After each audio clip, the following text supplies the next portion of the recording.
Hey, so I'm here with Willie, and I just want to talk really quickly about positive reinforcement. Wonderful, wonderful tool, but everybody just thinks of that as food, right? So I'm going to use food. Here's what I saw at my class last night.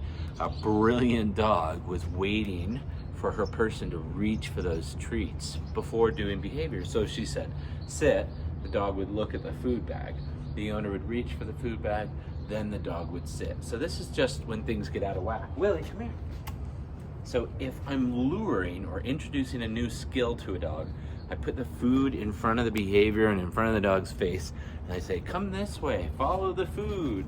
I'm not teaching, I'm luring, but what I'm hoping is that I'm starting to shape this. Then what has to happen is that food goes away. That's why you see trainers with dorky treat bags, is we want that sequence to be this. Willie, can you follow my hand? Good boy, yes, that's a good spot. That's part of the behavior. Can you keep following? Yes. Then I reach for the treat. Can you keep following? Watch my hand changes? Yes. Oh, cool. Now I'm building a behavior. I'm fading that lure in the prompt. So let's see if we can teach him this. Come around. Yes. Now Willie's done a hand target game before, which just means touch my hand. Yes, you get a treat. So see the key? The dog does the behavior, then I reach for the treat. If it's like this, Willie, can you sit? Can you sit? Can you sit? Okay, can you sit? Then the food is preceding the behavior and the ask. So the dog, the smart dog, is gonna go, well, if I ignore you when you ask without food, you're probably gonna go get food. My sister's dog taught her that for recall, she better go get a big jar of cookies and shake it. I love picking on her for it because I love her dearly.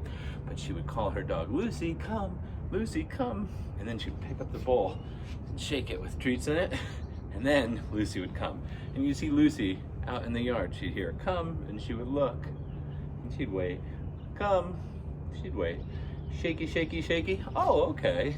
So if you want your dog to get good at this, play this little game. Teach your dog, make my hands move. So show the dog the behavior. You can put the food in front if that's where you're at. So let's lure him into a DOWN. Watch.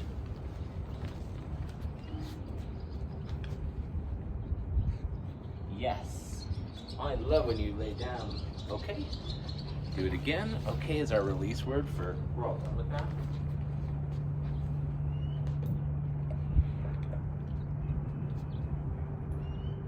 Yes. Good boy, Willie.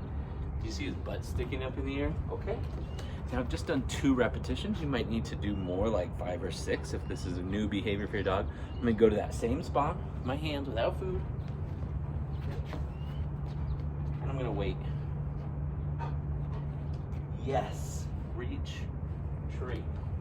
Okay, food's still on my body. Take it away, remove it, okay? If you're walking around with a bag of food, set it on the table. Willie, same behavior, you teach him, I'll go get you that food, ready?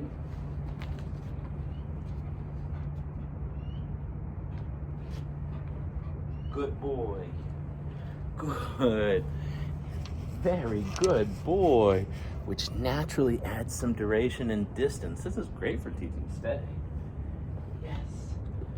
Now he has that foundation. Okay. So if you don't have that, you might need to work on some distance and duration before you make that any harder. So if it's hard for your dog to do anything without you holding the food in your hand, you gotta fade that lure and get a variable schedule of reinforcement so it's not as predictable.